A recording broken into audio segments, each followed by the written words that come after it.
آخر ساجدار ہوتا ہے۔ حاصل کلام یہ کہ غصے کی اولاد ناہنجار گالی ہے۔ یہ دوسری بات ہے کہ گالی غصے کی اکلوتی اولاد نہیں۔ طاقتور کو غصہ آتا ہے تو اس کا ہاتھ چلتا ہے، اور کمزور کو غصہ آتا ہے تو اس کی زبان چلتی ہے۔ ظاہر ہوا کہ گالی کمزور اور بے بسی کی نشانی ہے۔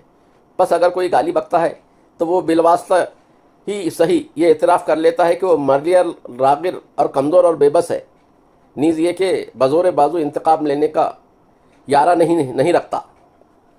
غور کیجئے تو معلوم ہوگا کہ خود غصہ کمزوری کی اولاد ناخلف ہے۔ اس طرح گالی کمزوری کی اولاد در اولاد ہوئی۔ مثل مشہور ہے، گو در گو، مرغی کا گو۔ بعض لوگوں کی کمزوری اتنی قوی ہوتی ہے کہ ان بیچاروں کو روبری گالیاں کا بھی یارہ نہیں ہوتا۔ لوگ اپنے مخالف کو لک چھپ کر پیٹھ پیچھے گالیاں دے کر بھڑاس نکال لیتے ہیں۔ کہاوت بھی ہے کہ پیٹھ پیچھے تو لوگ بادشاہ کو گالیاں دے لیتے ہیں۔ اب شاہی کا زمانہ تو لد گیا، 2 بادشاہ ہیں تو برائے نام ہے، اور کمزور یعنی گالی بکنے والوں کی تعداد زیادہ ہے۔ یہ تعداد روز بروز بڑھتی بھی جا رہی ہے۔ اس لیے اب لوگ بادشاہ کے بدلے ایم ایل اے اور ایم پی اور صدر ریاست کو گالیاں دیتے ہیں۔ کچھ لوگ کہتے ہیں کہ گالی گاندھیائی فلسفے کے عین مطابق ہے، یعنی یہ ایک ایسا انتقام ہے جو سراسر عدم تشدد کی مثال پر قائم ہے۔ آپ غصے میں لاٹھی چلا دیں، بندوق داغ دیں، یہ سرتاپا تشدد ہوگا اور ان کے نتائج خطرناک بھی ہو سکتے ہیں۔ لیکن کوئی صرف گالی بکنے پر اکتفا کرے تو اس سے کسی کا نقصان نہیں ہوتا۔ آپ مجھ سے اتفاق کریں کہ یہ گاندھیائی فلسفے کی توہین ہے۔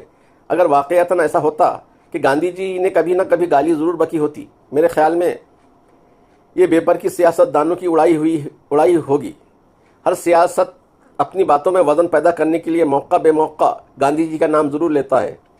میرے خیال میں گالی کسی کروٹ سے کوئی انتقام نہیں، یہ صرف کافی ہے تشفی کے لیے گڑ کا ملیدہ ہے۔ یہ بات یہ ہے کہ کوئی کمزور ہو یا مریل انتقامی جذبہ تو رکھتا ہے۔ ایسے میں اگر بیچارے کو گالی کا بھی سہارا نہ ہوتا تو وہ بے موت مر جاتا۔ اس لیے گالی دے کر وہ اپنے دل کی بھڑاس نکال لیتا ہے اور بس۔ گالی پر کسی کی اجارہ داری بھی نہیں۔ جس طرح دھوپ سے ہر کس و ناقص مستفیض ہوتا ہے، یعنی فیض اٹھاتا ہے، اسی طرح گالی کا سب لوگ فائدہ اٹھاتے ہیں۔ مرد ہو، عورت ہو، بوڑھے ہو، نوجوان، جاہل، عالم، سبھی گالیاں بکتے ہیں۔ بلکہ جو جتنا بڑا عالم ہوتا ہے اتنی فصیح و بلیغ گالیاں بکتا ہے۔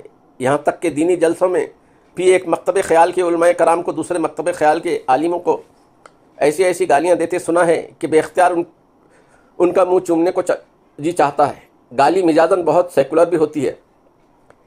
گالی ہندو بھی بکتے ہیں، مسلمان بھی بکتے ہیں، بلکہ کچھ زیادہ ہی بکتے ہیں۔ سکھ بھی بکتے ہیں، عیسائی بھی بکتے ہیں، دھرم والے بھی بکتے ہیں اور ادھرم بھی بکتے ہیں۔ ایسے لوگوں کی بھی کمی نہیں جنہیں گالیاں دینے کا ہی شوق نہیں ہوتا، بلکہ گالیاں سننے کا بھی چسکا پڑا ہوتا ہے۔ اس طرح کے لوگوں میں صرف سڑکی مجنو ہی نہیں ہوتے، بلکہ بدنام تو ہمارے شعرا بھی ہیں۔ آپ واقف ہیں کہ حشرات الارض کی طرح شعرا کی تعداد کچھ شمار نہیں رکھتی۔ اس لیے صرف ایک دو مثالوں پر اکتفا کروں گا۔ اس سلسلے میں ایک وہ ہیں جنہیں آپ لسان الغیب اور علیہ رحمہ وغیرہ کہتے ہیں، یعنی خواجہ حافظ فرماتے ہیں، دروغ بگردن راوی۔ ہوا یوں تھا کہ ایک بار خواجہ حافظ کو دل کا عارضہ لاحق ہو گیا۔ گلقند دل کی بیماریوں میں مؤثر ہے، اس لیے کسی حسینہ نے ازراہ انسانی ہمدردی گلقند تیار کر کے خواجہ صاحب کی خدمت میں بھیج دیا۔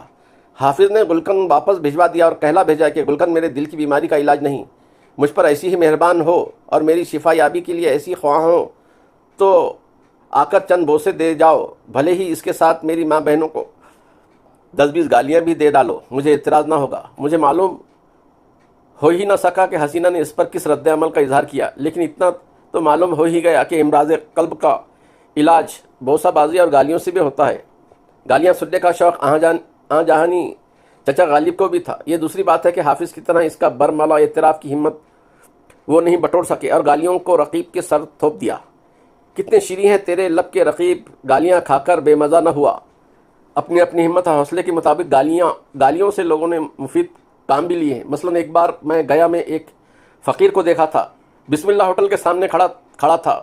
ہوٹل میں جانے والوں سے پہلے گھگیا کر ایک چوانی مانگتا تھا۔ لوگوں نے دے دی تو ٹھیک، نہ دی تو فقیر مذکور گالیوں سے نوازنے لگتا تھا، یہاں تک کہ آدمی کا منہ بند کرنے کے لیے گھبرا کر ایک چونی اسے تھما دیتا تھا۔ جو لوگ اس کی عادت سے واقف تھے وہ گالیوں کی نوبت آنے سے پہلے ہی اس کی ہتھیلی پر چونی رکھ دیتے تھے۔ سنا ہے اس طرح وہ فقیر ہر روز اچھی کمائی کر لیتا تھا۔ بے روزگاری کے اس دور میں نامعلوم کتنے لوگ اس نسخے سے فائدہ اٹھا رہے ہیں۔ آپ بھی بے روزگار ہوں تو اسے آزمائیے، اس کا خوف نکال دیجیے کہ گالیوں کا جواب کوئی لپڑ تھپڑ کر بیٹھے گا۔ یہ ہندوستان ہے۔ اب سوانگیوں کو لوگ یہاں مجذوب سمجھتے ہیں، اس فقیر کو مجذوب ہی سمجھتے تھے۔ سادھو فقیر کا قصہ چل نکلا ہے تو عرض ہے کہ ایک گری ڈھے میں میں نے ایک سادھو کو بھی دیکھا۔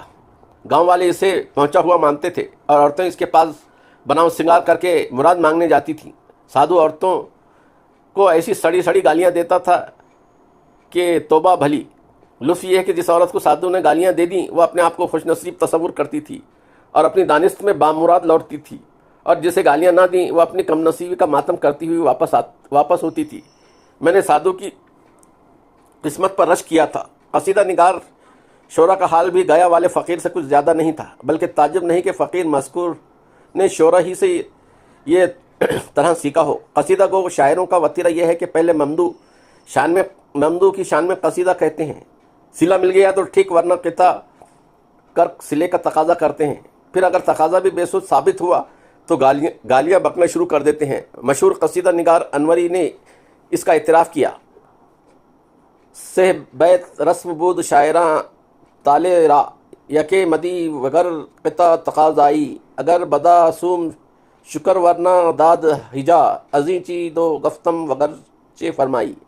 غور کا مقام ہے کہ دگرچہ فرمائی کا جو مفہوم ہے وہ کسی غزل کی دھمکی سے کیا کم ہے۔ اس سے بھی بڑی بے ادبی اور کیا ہوگی کہ ہجو کو بھی بے ادبوں نے اصناف ادب میں شمار کر لیا، حالانکہ ہجو کیا کھلی گالی ہے۔ اور شعرا اس سلسلے میں عقل کے ایسے